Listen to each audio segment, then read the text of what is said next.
Unang bahagi, mga apostol, ebanghelista at disipulo ng Panginoong Hesukristo. San Pedro Apostol, isang mangingisda mula sa Betsaida at kapatid ni San Andres. Tinawag siyang prinsipe ng mga apostol. Noong ipinahayag niya ang kanyang pananalig sa anak ng Diyos, ang pangalang Simon ay pinalitan ng Pedro. Sa pasyon ni Hesukristo ay 3 ulit niyang itinatwa ang Panginoon, ngunit humingi din ng kapatawaran. Siya ang kauna-unahang Santo Papa ng Simbahang Katolika. San Pedro Apostol, ipanalangin mo kami.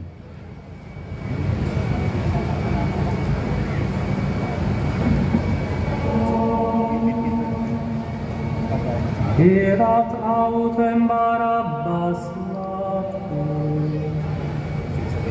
cum pergo apprendit Pilatus Iesus, et placem labi.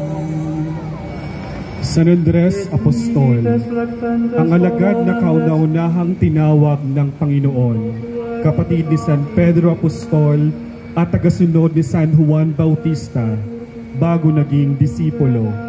Siya ang nakatagpo sa batang pinagmula ng isda at tinapay para sa pagpapakain ng Panginoon sa 5,000 katao. Nangaral pagkatapos ng Pentecostes, ngunit naging martir sa pamamagitan ng pagpako sa krus, dikosata o cross na ekis. San Andres Apostol, ipanalangin mo kami.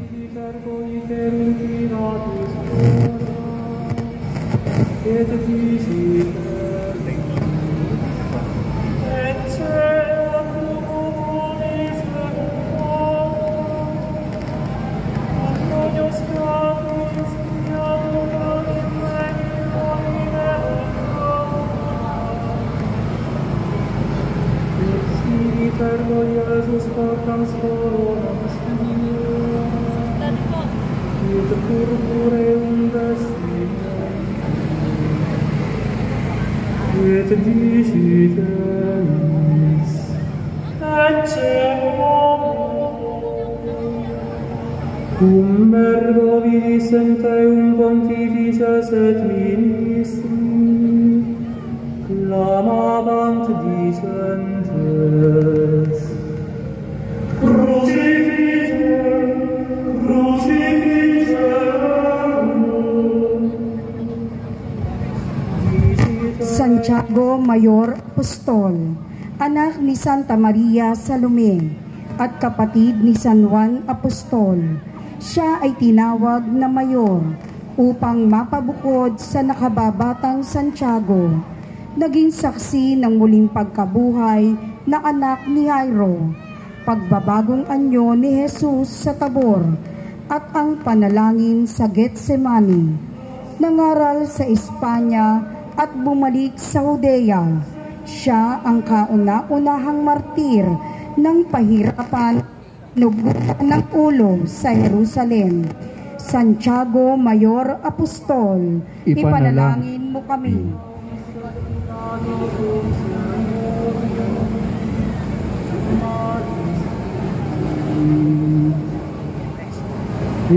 San Felipe Apostol, isang disipulo mula sa Betsaida. Siya ang humikayat kay San Bartolome Apostol upang maging alagad din ng Panginoon.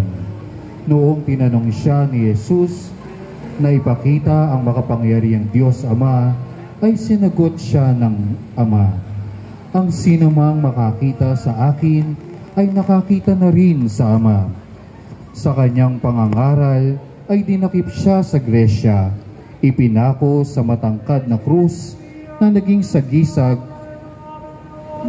sagisag niya.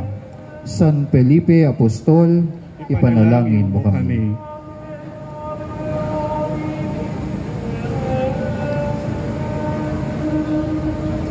Respondit Iesus: Non averis potestatem adversum merulla, nisi tibi datum esse San Bartolome Apostol, mula sa bayan ng Cana, siya ay kilala din bilang Nathaniel. Hinikayat siya ni San Felipe Apostol para maging alagad din ng Panginoon. Nang makita ng apostol si Jesus, siya ay agad niyang sinabi, ang ikaw ang anak ng Diyos, ang hari ng Israel.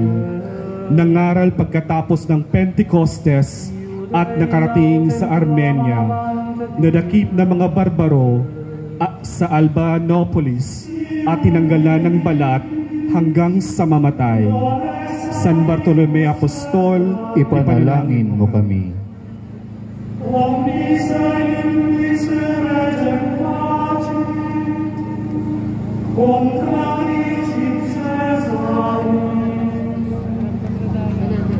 Ilatus autem cum audiset servum, adduxit foras Iesum, et sedit pro tribunalis. Santo Tomas Apostol, kilala rin bilang Didymus, na sa wikang Griego ay kambal.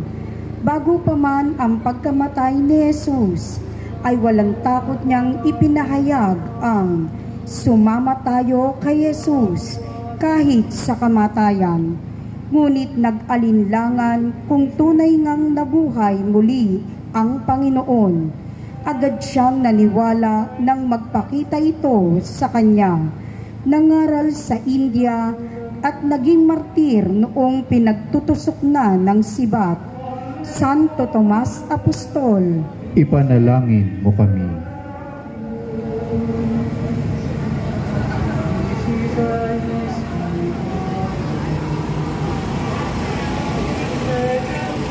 Santiago Menor Apostol, anak ni Santa Maria Jacobe at kapatid ni San Judas Tadeo Apostol. Tinawag siyang menor upang maiba ang nakakatandang Santiago. Pinaniniwalaan na may akda ng isang epistol na nagbigay pansin sa kahalagahan ng mga mabuting gawa upang maging masigasig sa pananampalataya sa Diyos. Ang simbolo niya ang pamalong kahoy na ginamit sa kanya, kaya siya naging martir. Santiago Menor Apostol, ipanalangin mo kami.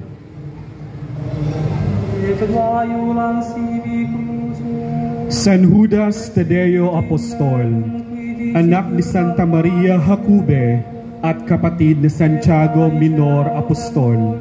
Sa huling hapunan ay tinanong siya ni Jesucristo kung bakit sa kanila lamang nagpakita at hindi sa mundo. Sagot ng Panginoon, ang sino mang magmahal sa akin ay susunod sa aking aral. Karaniwang hawak niya ang medalyon ng Edesa na may mukha ni Jesus at kahoy pamalo na pinangbawi sa kanyang buhay. San Judas Tadeo Apostol, ipanalangin mo kami.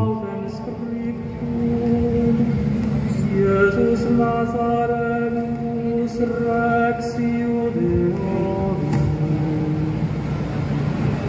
cum pergotitum multi Iudeorum legeris. San Simon Apostol, mula sa bayan ng Cana, siya ay tinaguriang makabayan dahil sa kanyang masugid na pagsunod sa batas ng mga Hudyo.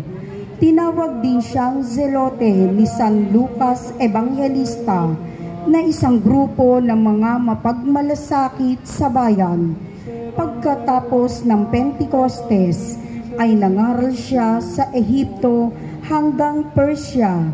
Nang makita ng mga galit na Persyano ay hinuli at nilagari ang kanyang katawan.